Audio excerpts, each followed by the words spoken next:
Sa buhay ay may mga pagkakataong kailangan mong mag-let go at mag-move on kahit mahirap. Hindi lahat ng pagmamahal ay para sa iyo at may mga tao na darating sa buhay mo upang magturo ng mahalagang aral. Ang tunay na pagmamahal ay hindi pilit at kung darating man ito ay magiging natural at walang kalituhan. Minsan ang pinakamahalagang hakbang ay ang magpatuloy at tanggapin na hindi lahat ng tao ay magiging parte ng iyong journey at may mga bagay na mas magandang hayaan na lang na lumipas. Dear Papa Dudut, itago niyo na lamang po ako sa pangalang Jonathan. Sa umpisa pa lamang ng kwento ko, high school pa ako nang unang niligawan ko si Carol. Si Carol yung tipong crush na hindi mo maiwasang hindi pwedeng mapansin kasi ang cute niya talaga. Sabi niya noon ay hindi pa raw siya readyng magka-boyfriend.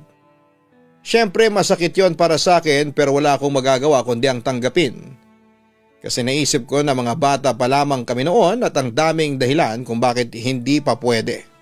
Pero ang twist, hindi kami nagkatampuhan o naging awkward no.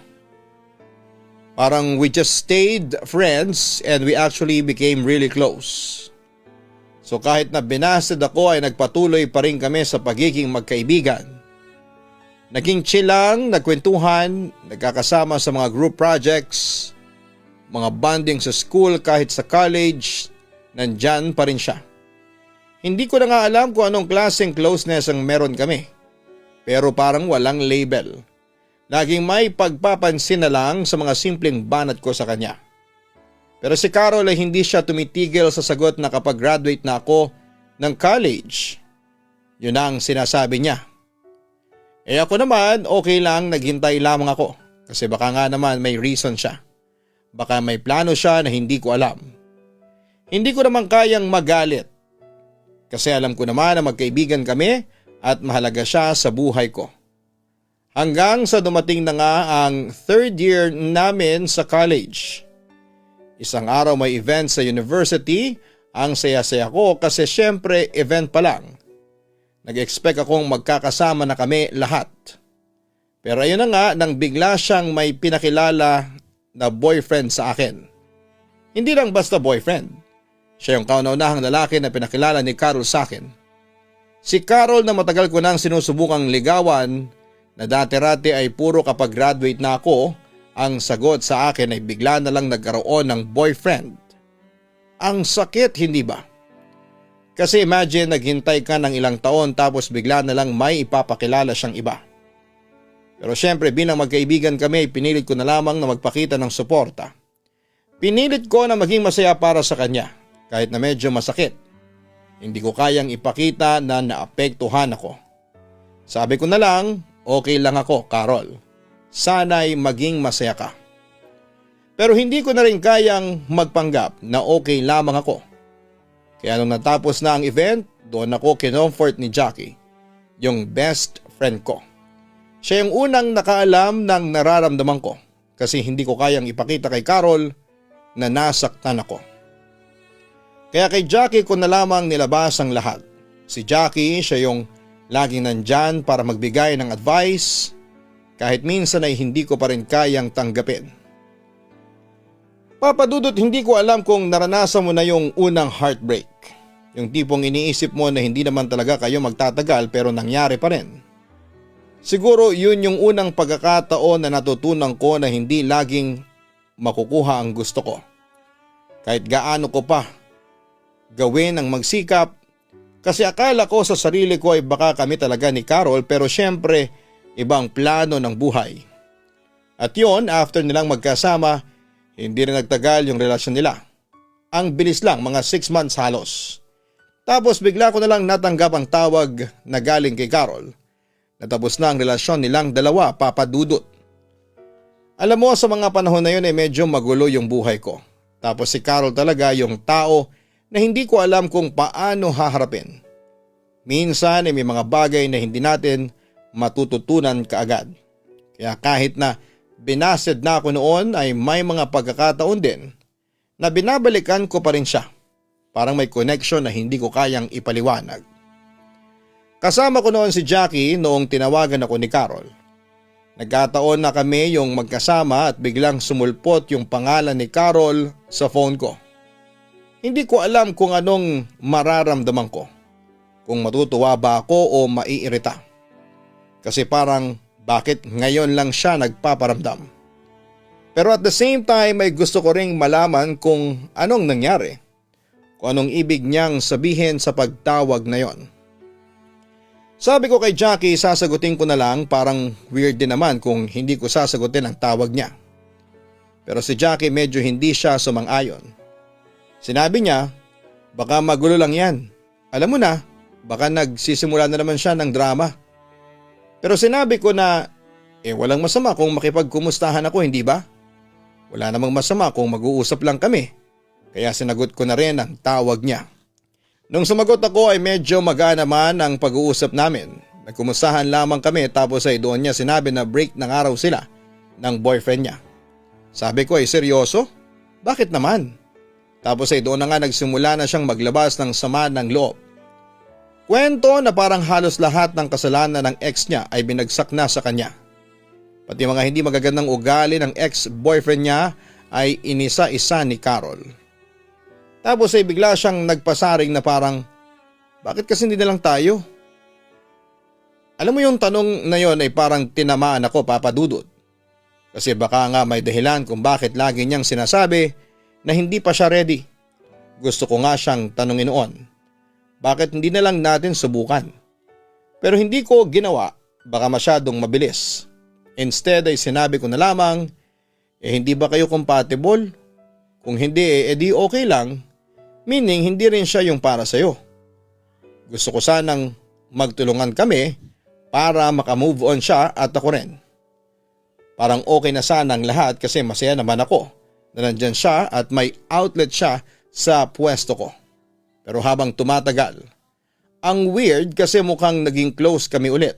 Pero alam ko naman na hindi kami dapat magmadali. Tapos biglang nagulat na lamang ako. May boyfriend na naman siya. Hindi ko na talaga maintindihan, parang ako ay palagi ako nandyan lamang sa tabi niya. Hindi ko lang alam kung may pag-asa ba o wala. Palagi kong pinaparamdam ang presensya ko, Papa Dudut, pero palaging iba rin ang nakikita niya. Nag-move on ako, sabi ko na lamang ay hindi ko na siya uunahin. Nagpakabisi na lamang ako sa 4th year college kasi to be honest, medyo hindi ko na rin alam kung paano namin mapapalago yung friendship namin kung pareho lang kaming maghihintayan. Hindi ko na nga siya madalas nakakasama kasi syempre may boyfriend na siya at kasama na niya ang boyfriend niya.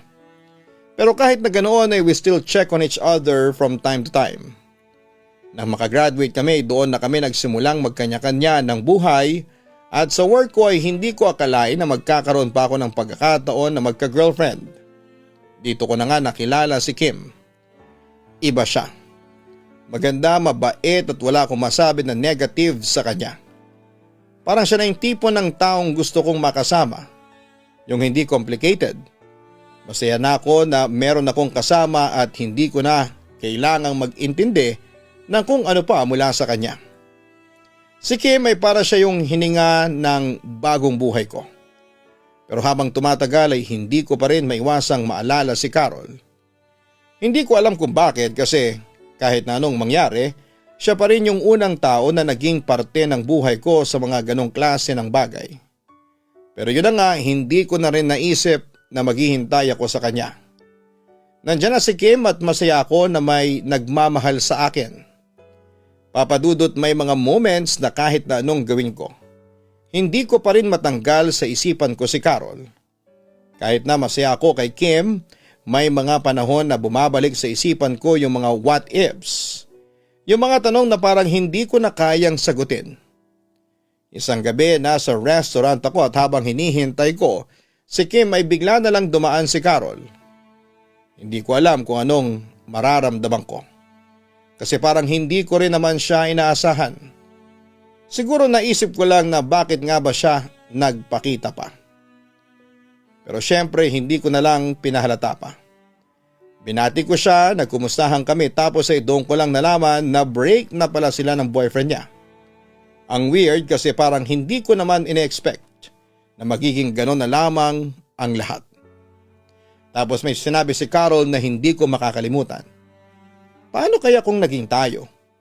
Parang pabiro niyang sinabi. Magwo-work kaya tayo hanggang ngayon? Tapos ay natawa na lamang siya para naghahanap ng sagot. Sabi ko ay hindi ko alam. Pero sa loob-loob ko ay baka nga. Kasi sa mga panahon na yon ay parang napansin ko rin yung mga bagay na hindi ko nakikita noon. Alam mo yung feeling na parang may unfinished business pa.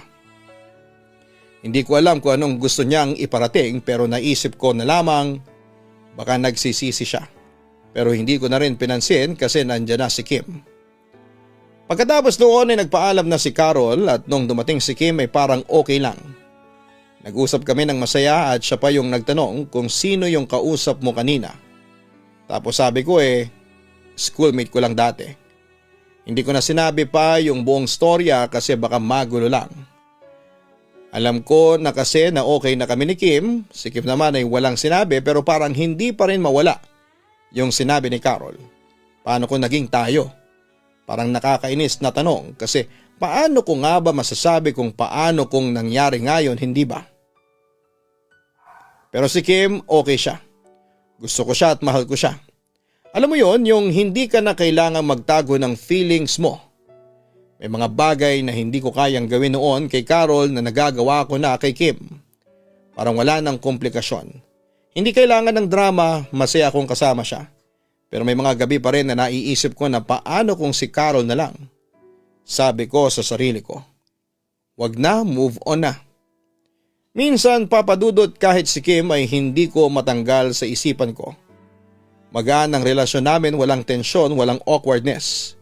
Pero yung mga times na magkausap kami ni Carol ay doon ko na-realize na hindi pa ako totally nakaka-move on mula sa kanya. Hindi ko alam kung bakit kasi hindi ba nag-move on ako. Pero parang si Carol pa rin ang may kurot sa puso ko. Nandyan si Kim pero bakit ang hirap matanggal yung tanong sa utak ko? Paano kung siya na lamang papadudot? After that ay hindi ko na ulit nakita si Carol pero panay yung post niya sa Facebook na parang lagi akong tinatamaan. Tapos parang may mga post siya na nagre-reflect sa mga nangyari sa amin. Feeling ko ay para sa akin ang mga post na yon at inaalis ko na lamang sa isipan ko. Kasi syempre masaya na ako kay Kim pero yung mga post ni Carol ay parang may personal na meaning pa rin para sa akin. At saka yung mga times na magkakasama kami ni Kim ay parang pakiramdam ko ay hindi ko na kailangang balikan yung nakaraan. Pero bakit sa tuwing makikita ko yung mga post ni Carol ay parang may nagbabalik na alaala? Sabi ko nga sa sarili ko, wag na. Wala na yon. Ang mahalaga ay nandyan si Kim. Pero may mga moments lang talaga, papadudot na may mga hindi inaasahan na tanong na pumapasok sa isip ko. Hindi ko talaga alam kung paano ko sasabihin to pero ang weird kasi ni Kim at Carol. Okay naman kami ni Kim at ayoko namang gumawa ng scene na makakagulo sa relationship namin. Pero kahit na anong gawin ko ay palaging may mga moments na naiisip ko pa rin si Carol at hindi ko rin alam kung bakit. So nandyan kami ni Kim, magkasama kami sa anniversary date namin. Sobrang saya ko noon kasi ang tagal na naming magkasama at feeling ko ay naging stable na yung relationship namin. Hindi ko naman siya iniisip na parang replacement, rebound o anuman. Kasi masaya naman kaming pareho. Pero habang magkasama kami biglang tumawag si Carol, alam ko naman na hindi na kami dapat mag-usap. Pero bigla na lang tumawag siya. Kumustahan lang naman as usual pero may mga times na hindi ko talaga maintindihan si Carol. Alam yung feeling na hindi ko na nga siya nililigawan o anything pero bigla na lang siyang magpaparamdam tapos ay hindi ko na alam kung anong ibig sabihin ng mga gestures niya. So habang nagtatawagan kami ni Carol, si Kim hindi nagsasalita pero ramdam ko na may kaunting pagka-awkward at hindi ko alam kung anong nararamdaman niya. Pero parang may something na hindi siya komportable sa sitwasyon. Pagkatapos ng call ay tinanong ako ni Kim, sino yon? Sabi ko lang ay si Carol lang, yung schoolmate ko dati. Parang hindi niya agad matanggap. Siguro sa isip niya bakit kailangan pang magkausap ni Jonathan at Carol. anong klaseng relasyon ang meron sila. Alam ko na kahit na hindi siya magsalita ay ramdam ko yung kaunting pagkaselos pero hindi ko naman siya masisisi. I mean ako din siguro kung siya yung sa posisyon ko baka ganun din ang maramdaman ko. Pero papadudot nagsisimula na naman siyang magparamdam sa social media. Alam mo yon, yung mga posts na parang gusto niyang may mangyari sa pagitan namin kahit na wala na kami. Yung mga cryptic na post na parang sinasadyang magparamdam. Wala namang nangyari sa amin at hindi naging kami, hindi ba? Pero si Carol ay hindi pa rin siya tumitigil kasi may mga moments pa rin na may mga posts siya na parang pwede pa kaya kami o wala ba talagang chance. Tapos ako naman parang ano ba to? Hindi ko na nga siya niligawan, bakit ganun pa siyang magparamdam? I've been trying to ignore her pero minsan ang hirap Lalo na't kapag nagiging emosyonal siya sa mga posts niya. Tapos sabi ko sa sarili ko, Jonathan, huwag mong gawing komplikado yung buhay mo. Kasi sa totoo lang ay wala namang problema sa relationship namin ni Kim. But then again, noong tinanong ako ni Kim ay hindi ko alam kung paano ko sasagutin. Simula nung tumawag si Carol ay medyo naging awkward na talaga sa pagitan namin ni Kim. Hindi naman kami nag-aaway but I could sense na may tension na hindi ko talaga kayang iwasan. And ang weird pa kasi si Carol ay parang wala lang. Pero ramdam ko na may part siya na hindi pa rin matanggap na hindi kami natuloy. Siguro ganun talaga. Pero hindi ko na rin kayang sabayan. Kasi si Kim naman ay wala namang kasalanan at wala rin akong dahilan para sirain ang relationship namin dahil kay Carol. May mga moments noon papadudot na parang gusto ko na lang mag-move on. Pero ang hirap gawin.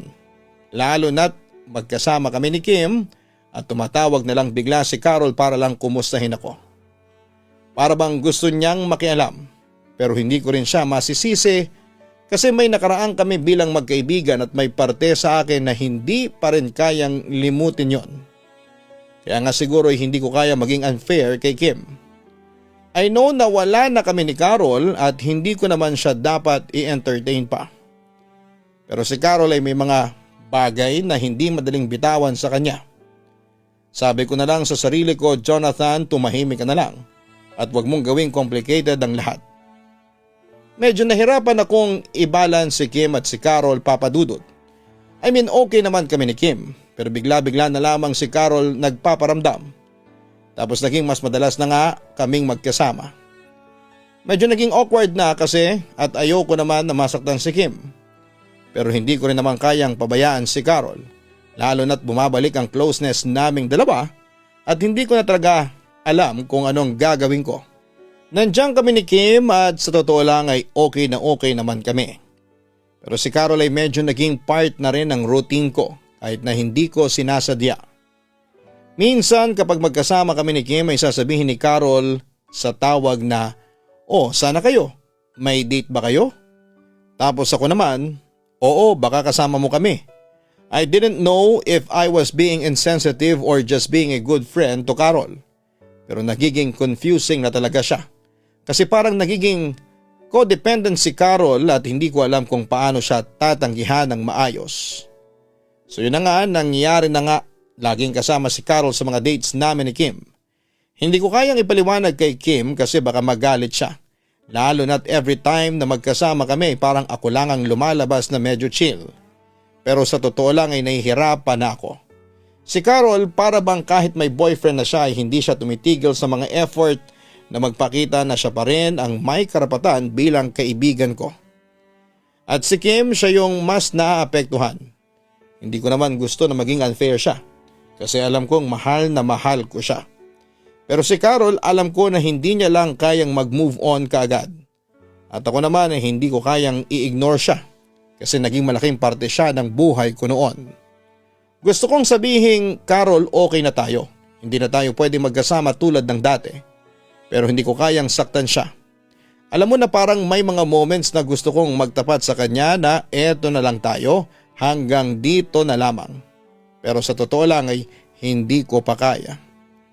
Hindi ko na talaga alam kung saan ako lulugar noon papadudot kasi kapag ang dami ng emotional baggage and both girls are importante pa sa'yo, mahirap siyang hawakan at bitawan. Pati nga yung mga simpleng bagay nadadala na sa puso. But in the end, parang kailangan kong mag-decide and this time ay alam kong hindi ko pwedeng hayaan na maging mabigat pa sa buhay ko ang sitwasyon. Alam mo naman Papa Dudut, kapag emotional na, ang hirap magpanggap na okay lang. One night after another uncomfortable date with Carol, kinausap na ako ni Kim. Jonathan, sino ba talaga ang priority mo? Ako o siya? Kailangan ko na kasing malaman kasi parang nagiging magulo na itong sitwasyon nating dalawa. Wika pa niya. Alam kong hindi ko siya masisisi pero wala na akong choice kundi ang magtapat. Kim, bakit parang may mga times na hindi mo ako maintindihan? And I get it. Kung feeling mo na may something pa sa amin ni Carol. Pero I'm telling you wala na. Si Kim parang naiiyak at ang sabi niya, Jonathan, I need to know kung ako ba ang mas mahal mo. Kasi kung hindi ay hindi ko na kayang magpatuloy. Hindi ko naman kasalanan na magkaibigan kayo pero sa akin, parang hindi mo pa rin siya kayang i-let go. And that hit me hard. Kasi sa totoo lang, siya na nga yung kasama ko, siya na nga yung nararamdaman kong tunay na mahal ko. Pero si Carol ay parang ang hirap pa rin iwanan. Then after the confrontation with Kim, ay hindi ko na talaga alam kung ano ang gagawin ko. So nag-decide ako magtanong kay Carol. Alam ko ang sakit gawin yon pero kailangan kong i-clear ang lahat sa kanya. Pumunta ako sa bahay nila Carol and we sat down. Sabi ko ay, Carol, ano ba talaga? Bakit mo ba ako ginugulo? Ano bang gusto mo sa buhay ko? Hindi ba't matagal na tayong hindi nagkakasama tapos ngayon lang ulit magpaparamdam? Ang dami kong beses na inoffer ang sarili ko sa iyo and every time ay puro decline tapos kung kailan ako masaya at tahimik na ay saka mo ako pinapansin. Nagtapat ng pag-ibig sa akin si Carol pero hindi ko na yon tinanggap. Nag-explain na rin ako sa kanya at sinabi ko na kailangan ko nang lumayo para makapag-focus sa relasyon namin ni Kim. Naintindihan niya raw yon at humingi rin siya ng sorry sa akin. Ang ending namin ni Kim ay ayos na at wala na akong nararamdaman para kay Carol. Hindi ko na rin siya hinanap, si Kim lang ang nag-iisang nagpapasaya sa puso ko. Sa huli natutunan ko na ang pagmamahal ay hindi kailangang pilitin. Ang tamang tao ay darating din sa tamang oras at hindi mo na kailangang pang maghanap. Sana ay may natutunan kayo sa kwento ko kasi kung may isang bagay na siguradong natutunan ko, yon ay ang importance ng pagtutok sa tunay na mahal mo at hindi na magpaapekto sa mga nangyari noon.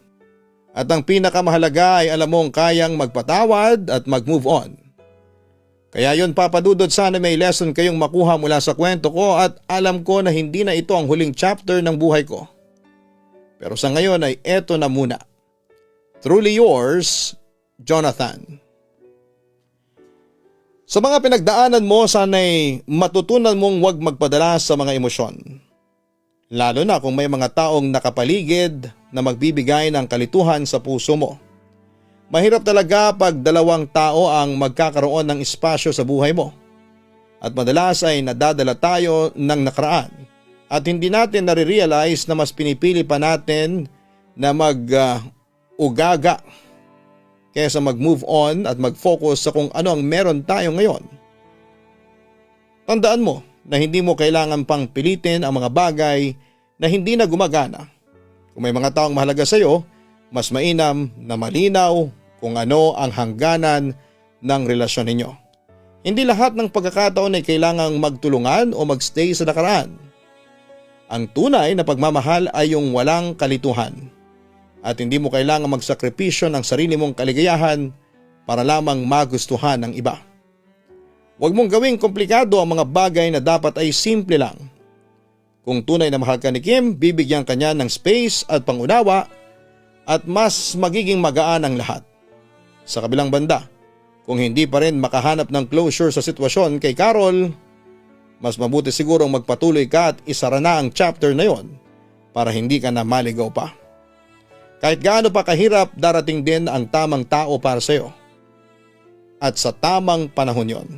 Kaya huwag mawala ng pag-asa at ipagpatuloy lang ang buhay. Ang mga lessons na natutunan mo sa bawat karanasan ang magdadala sa iyo sa mas magaan na paglalakbay. Madaling makuha ang tiwala ng isang tao pero hindi ang respeto. Dahil sa oras na mawala ang respeto ay wala nang kahit na anong salita o paliwanag ang kayang magpabago ng tingin nila sa iyo. Ikaw, kabarangay, kakayanin mo bang samahan sa paglubog sa buhay ang taong mahal mo? Dear Papa Dudut, isang mapagpalang araw po sa inyo at sa ating mga kabarangay na nakikinig ngayon. Itago niyo na lamang po ako sa pangalang Sara. Isang masugid na tagapakinig dito sa Ilocos. Gusto ko lang i-share ang kwento ng buhay ko na naniniwala ako makapagbibigay ng aral sa ating mga kabarangay. Nakilala ko ang asawa kong si Rolly noong makifiesta ako sa bahay ng isang kaibigan. Pinsan siya ng kaibigan ko at si Rolly daw mismo ang nag-request na ipakilala siya sa akin.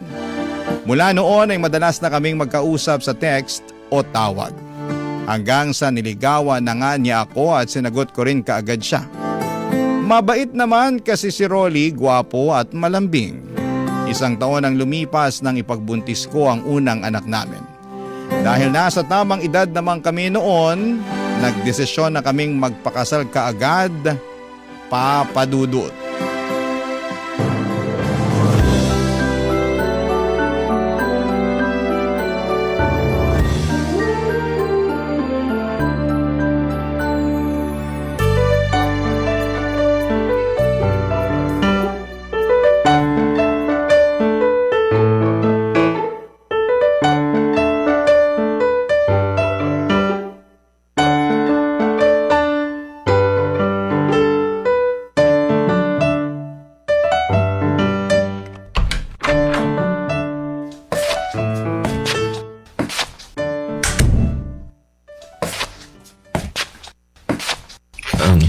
Mahal, dahan-dahan sa paglalakad ha.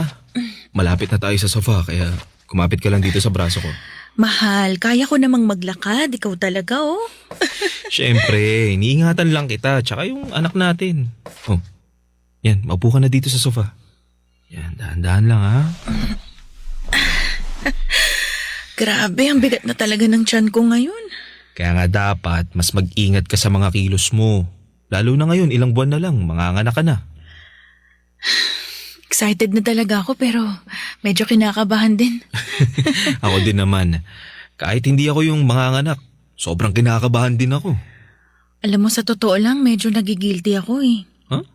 Bakit ka naman nagigilty? Wala lang. Naisip ko lang na baka hindi pa talaga tayo handa na maging magulang. Teka, nagsisisi ka bang nagpakasal tayo? Syempre hindi. Yun naman pala eh. Ibig sabihin, may tiwala ka sa relasyon natin. Nakakayanin nating dalawa yung responsibilidad na to. Mahal, pasensya ka na. Minsan talaga, hindi ko na alam kung ano yung pumapasok sa isip ko. May mga oras nga na naguguluhan na rin ako sa nararamdaman ko eh. Ang alam ko, normal lang yan sa nagbubuntis. Yung maguluhan ka sa mga bagay sa paligid mo o kahit sa sarili mo. Alam mo, mabuti na lang din at hindi ako masyadong nahirapan sa paglilihi. Siguro kasi palagi ka rin nasa tabi ko. Binibigay mo lahat ng gusto kong kainin. Kaya mahal, thank you ha. Kasi hindi ka napapagod na asikasuhin ako. Yun na lang kasi ang kaya kong gawin. Kung pwede nga lang na ako na lang ang magbuntis para wala ka na talagang hirap na pagdaanan eh. Saka ako dapat ang magpasalamat sa'yo. Kasi hindi ka nagdalawang isip na magpakasal sa akin. Alam mo naman na pangarap ko dati na magkaroon ng buong pamilya, di ba? Bata pa lang kasi ako nung maghiwalay ang mga magulang ko. At tinupad mo yung pangarap ko nung alokin mo na ako magpakasal sa'yo. Mahal, sinabi ko sa'yo dati pa na wala akong ibang gustong makasama sa habang buhay kundi ikaw lang. Wala na makilala kita. Alam ko na sa sarili ko na ikaw na yung pang forever ko. Kaya nga nang sabihin mo sa akin na magkakaanak na tayong dalawa, sobrang saya ng puso ko eh. Lalo na nung pumayag ka magpakasal sa akin. Isa yun sa pinakamasayang araw sa buhay ko. Naiyak naman ako sa mga sinasabi mo, mahal. Sinasabi ko lang naman yung totoo. na tutuparin ko lahat ng pinangako ko sa'yo sa loob ng simbahan. Mamahalin kita ng tapat. Ikaw at ang magiging anak natin. Ako rin. Gagawin ko ang lahat para maging mabuting asawa sa'yo at nanay sa magiging anak natin. Papadudot, bata pa lamang ako nang maghiwalay noon ang mga magulang ko kaya pinangarap ko na talagang magkaroon ng buong pamilya. May kaba pa nga sa akin noon nang ipaalam ko kay Rolly ang tungkol sa ipinagbubuntis ko. Natakot ako na baka hindi niya ako panagutan. Pero kabaligtaran noon ang nangyari dahil nakita ko ang saya sa mga mata niya nang sabihin kong magkakaanak na kaming dalawa, Papa Dudut. Hindi siya nagdalawang isip na alokin ako na magpakasal. Naging maayos naman ang pagsasama namin ng una dahil responsableng asawa si Rolly. Naging simple pero magaan ang buhay namin. Naitatawid ng pamamasada ng tricycle ni Rolly ang lahat ng pangangailangan namin, Papa Dudut. Hanggang sa nasundan ang anak namin noon. Doon nagsimula na unti-unting bumigat ang buhay namin, Papa Dudut.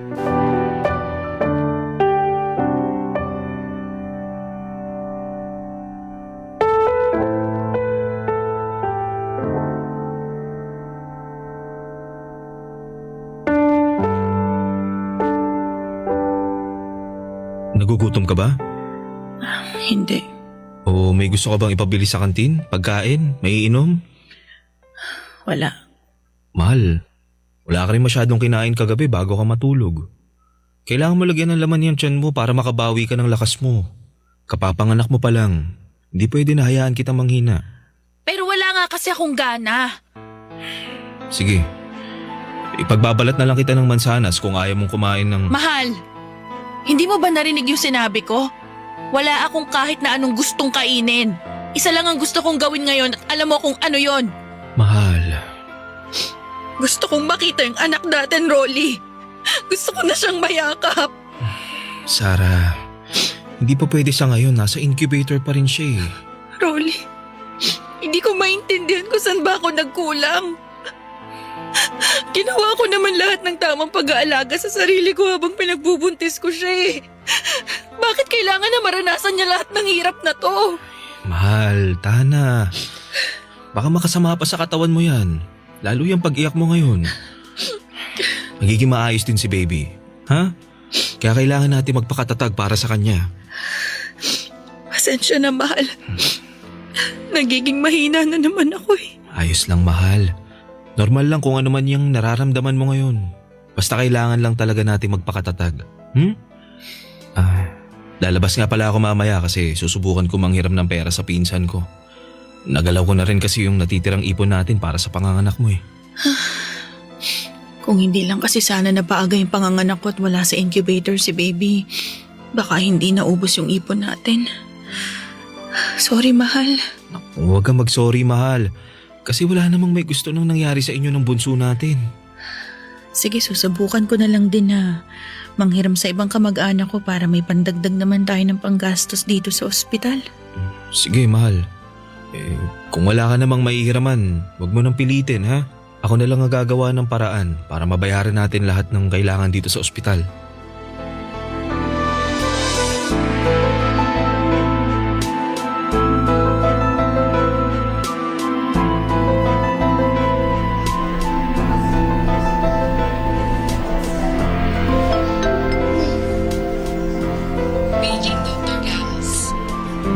Grabe, Sarah. Kamukhang-kamukha mo talaga ang bunso mo. Ganyan din yung mukha mo habang natutulog ka nung baby ka pa. Talaga po, Tita Lani. Naalala ko nga po na may picture tayong dalawa na karga niyo ako nung baby pa lang ako. Sa anak ng mga pinsan ko, ikaw talaga ang pinakapaborito ko na kargahin noon. Hindi ka kasi malikot saka hindi iyakin. Ay, sana makalabas na sa incubator ang anak mo para makarga na rin natin siya. Yan din po ang palagi naming dasal ni Sarah, Tita Lani. Nako, huwag kayong mag-alala.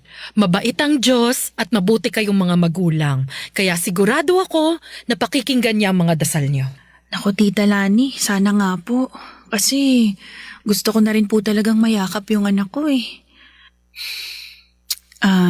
Tita, salamat nga po pala dahil pinahiram niyo kami ng pera ni Rolly ha. Para may pambayad kami dito sa ospital. Sarah, kanina ka pa nagpapasalamat sa akin. Sabi ko naman sa'yo, hindi ba? Nandito lang ako kapag kailangan nyo ng tulong kasi malaki ang naging utang na loob ko sa nanay mo.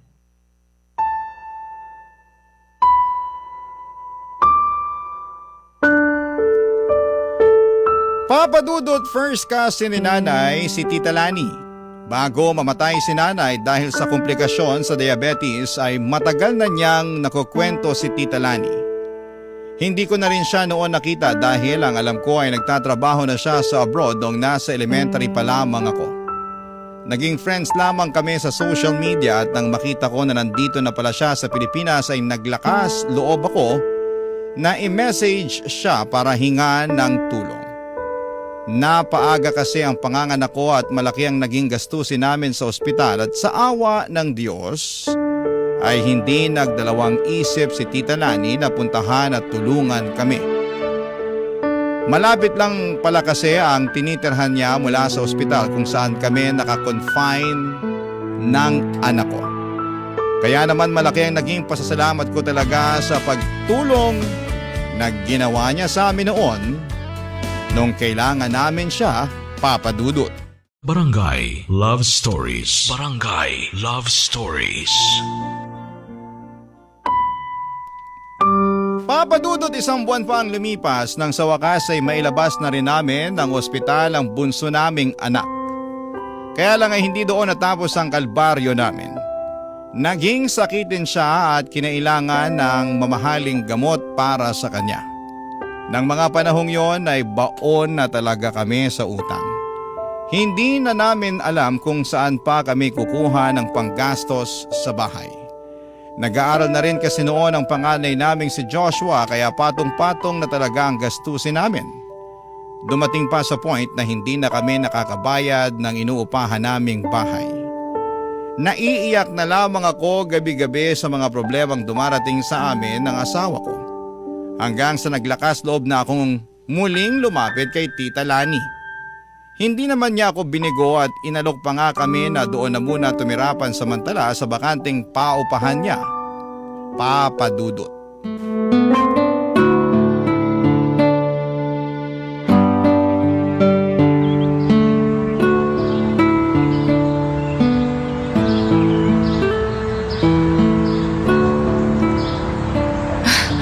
Luwag po ng sala nitong paupahan niyo, Tita Lani.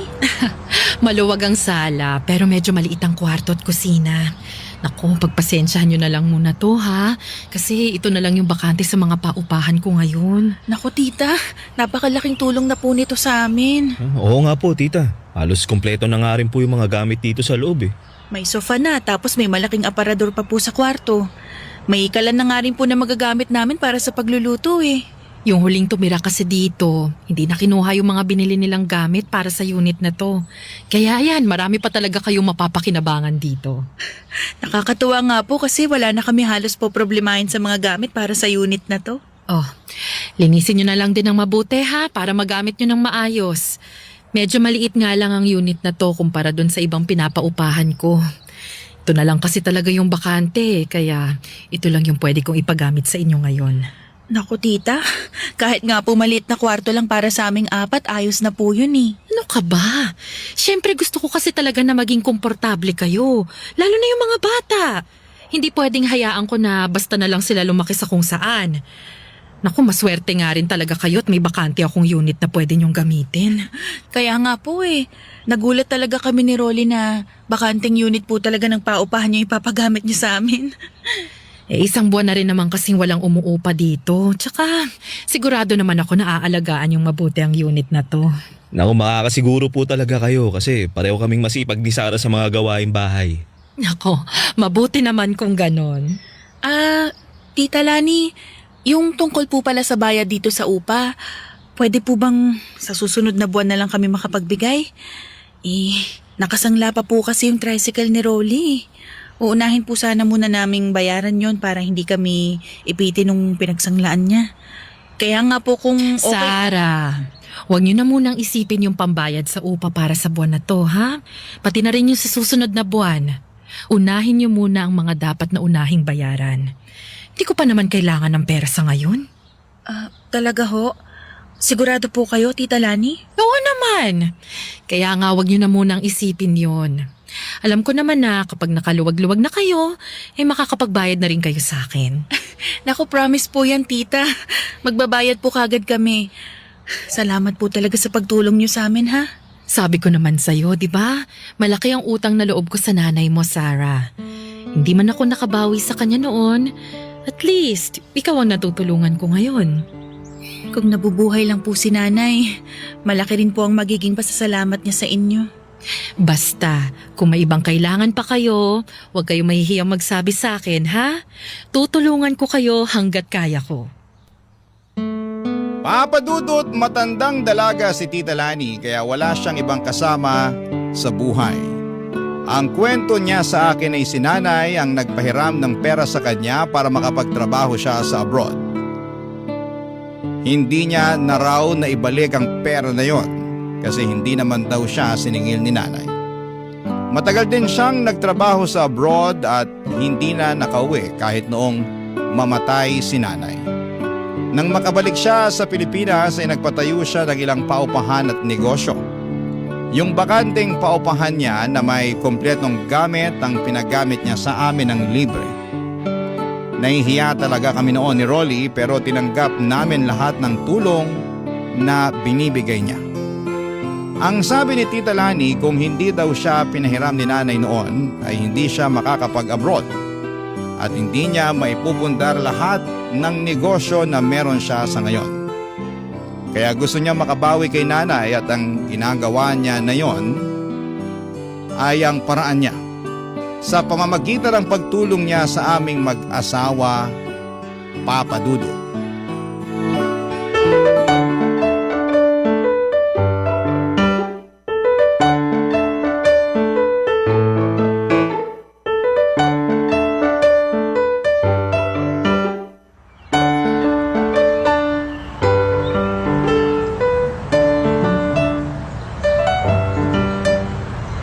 Mabuti naman at nakatulog na sa wakas si baby. Makakapaghanda na ako ng tanghalian namin ni Rolly bago siya umuwi galing sa pamamasada. Sarah? Sarah, nandiyan ka ba sa loob ng bahay? Huh? Sarah? Si Tita Lani yung kumakatok. Ano kayang kailangan niya? Mapuntahan na nga sa sala.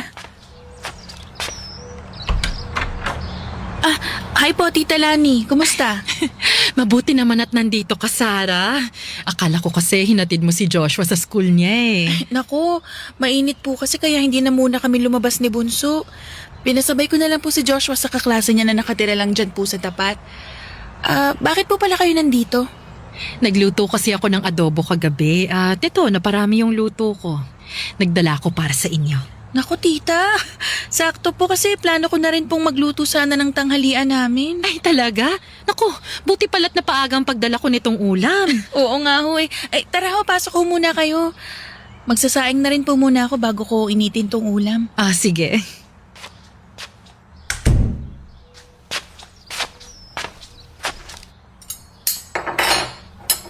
Oh, Sarah, kumusta naman kayo dito sa tinitirhan nyo? Eto ho, maayos naman po kami dito. Malakas ang ulan ng isang araw ah. Wala ba kayong naging problema sa mga tulo mula sa kisame? Wala naman ho, Tita. Maayos naman po yung kisame nitong bahay at wala rin pong kahit na anong tulo kahit na malakas yung ulan. Mabuti naman kung ganon. Siya nga pala, kamusta na nga pala yung bayad nyo para dun sa pinagsanglaan ng tricycle ni Rolly? Nakapagbayad na ho kami dun sa pinsan ni Rolly.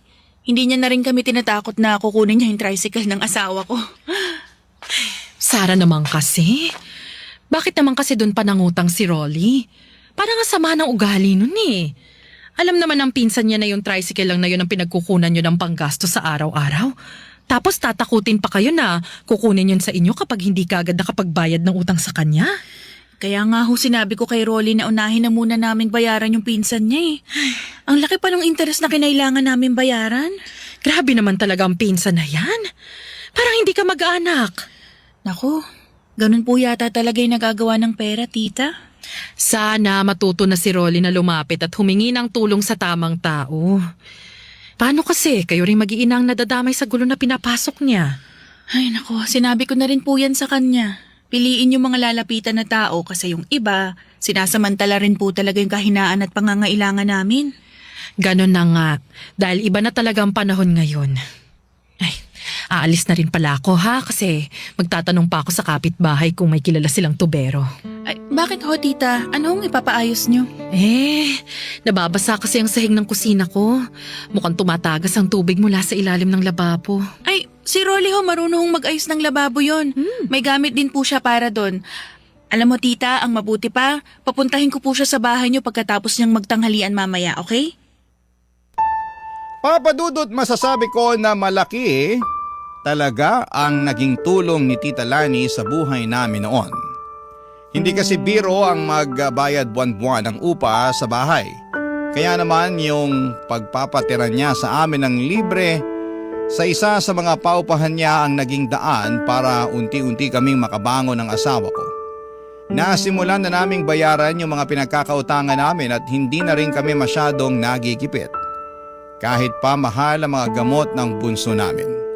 Hindi lang kasi yung libreng tirahan ang tinutulong sa amin noon ni Tita Lani.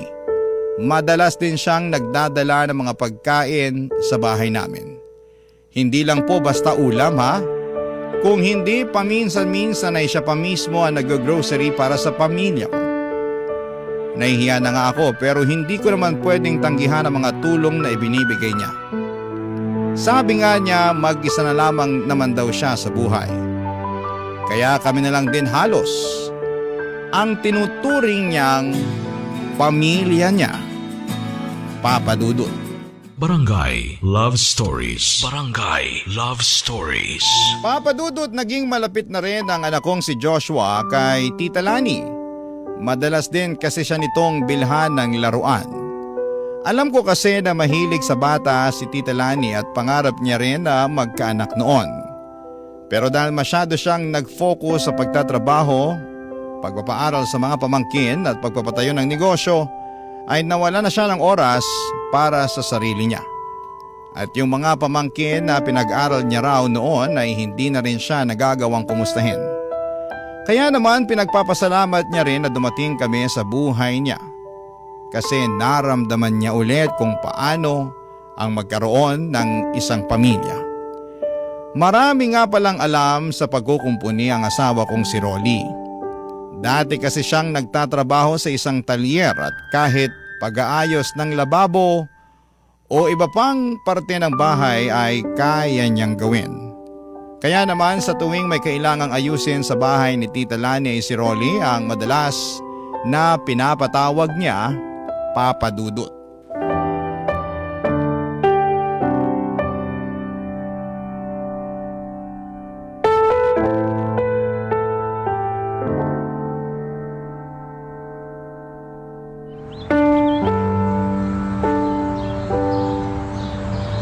Nasaan na kaya si Rolly? Hindi man lang nagre-reply sa mga text ko kanina pa. Nay, ano pong merienda natin? Oh anak, andyan ka na pala. Ay nako, maupo ka na. Ipaghahain kita ng merienda mo, ha?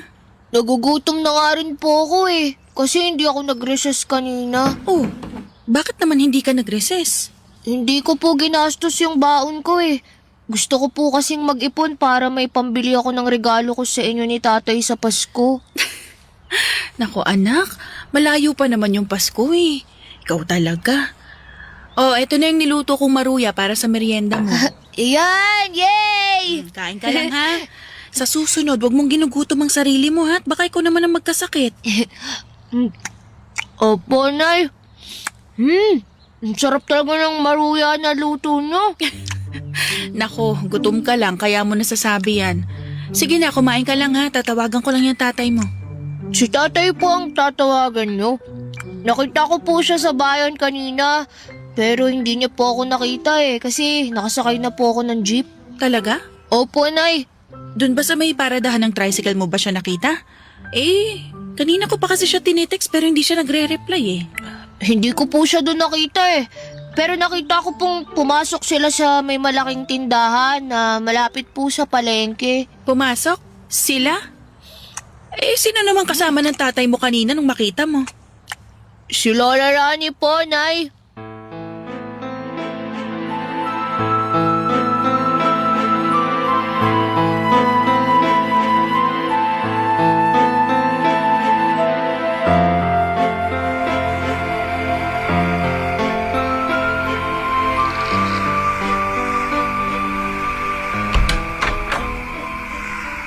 Mabuti naman nakauwi ka na. Hindi ka kasi nagre-reply sa mga text ko eh. Pasensya na, mahal. Nalobat kasi yung cellphone ko eh. Nagre-ring pa naman yung cellphone mo nung tinatawagan ko nung una bago ka tuluyang hindi na makontak. Hindi ko rin kasi napansin na tumatawag ka bago mamatay yung cellphone ko. Ganun ba? Siya, pumasok ka na dito para mapaghain kita ng hapunan. Tulog na rin yung mga anak natin kanina pa. Sayang. Hindi ko pala makukulit ngayon si Bunso. Nako, bukas mo na siya kulitin kasi nahihirapan din akong patulugin siya kanina eh. Oh, sige, mahal. Mukha namang maaga rin siya magigising bukas. Ano nga palang ulam natin kasi nagugutom na ako eh. Ayun, nagprito ako ng bangus at talong. Kumain ka na. Sakto. Kasi yan din talaga yung gusto kong kainin sa karinderya kanina eh. Kaya lang, naubusan na ako.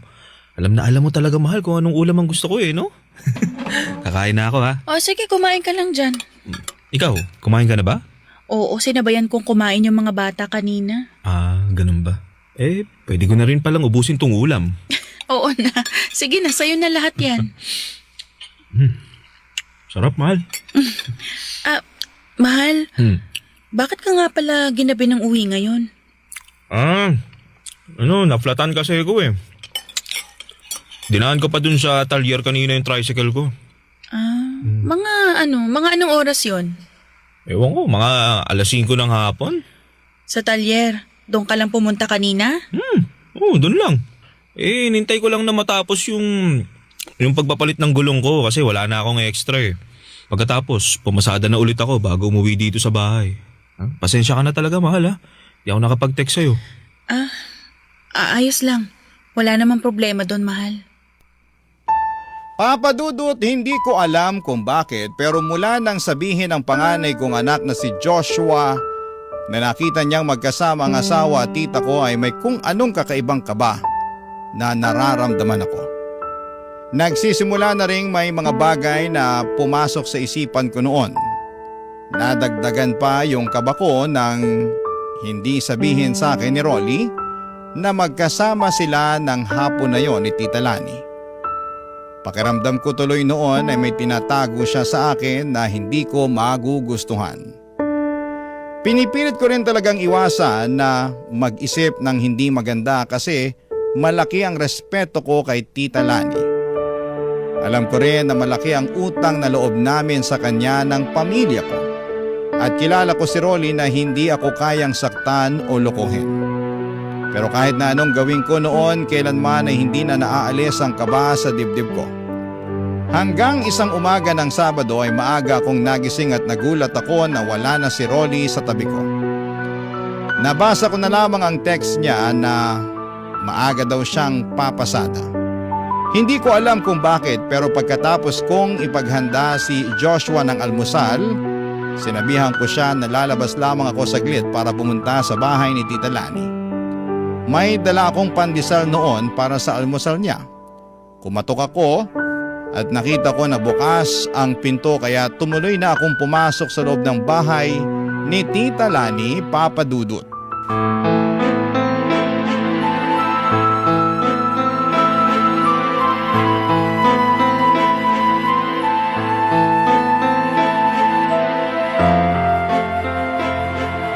Tita Lani! Pumasok na po ako kasi bukas po yung pinto ng bahay nyo. May dala po akong pandesal para almusal nyo.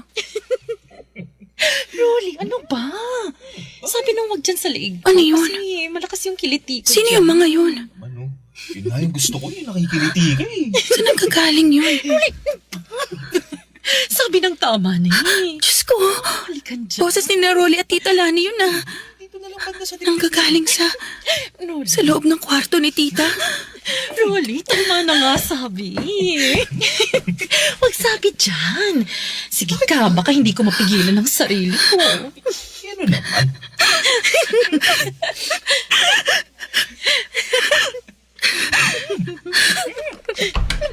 Mga walang iya kayo!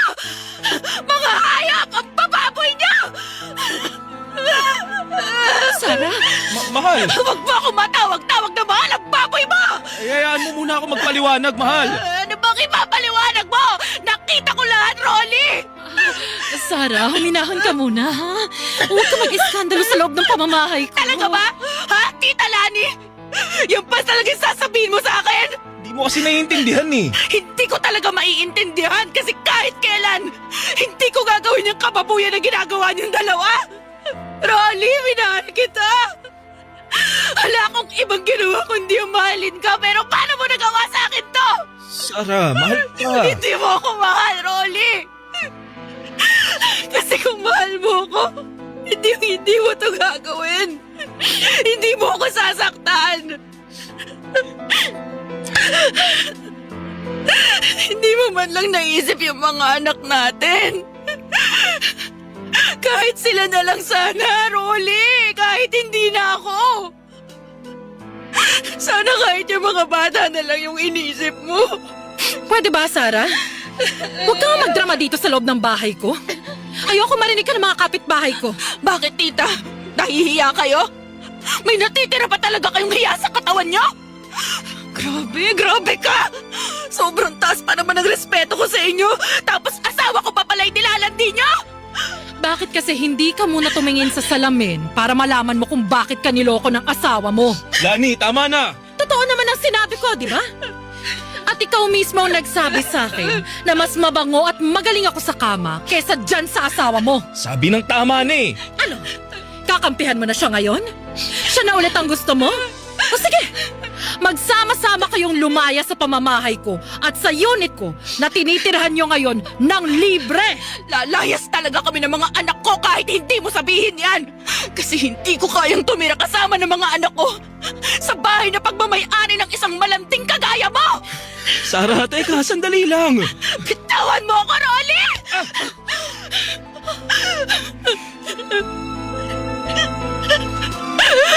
At huwag na huwag mong susubukan na sundan kami ng mga bata.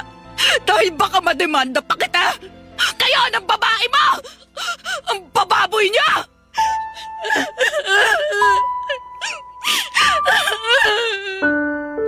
Papa Dudut, hindi talaga ako makapaniwala sa nakita ko noong araw na yon.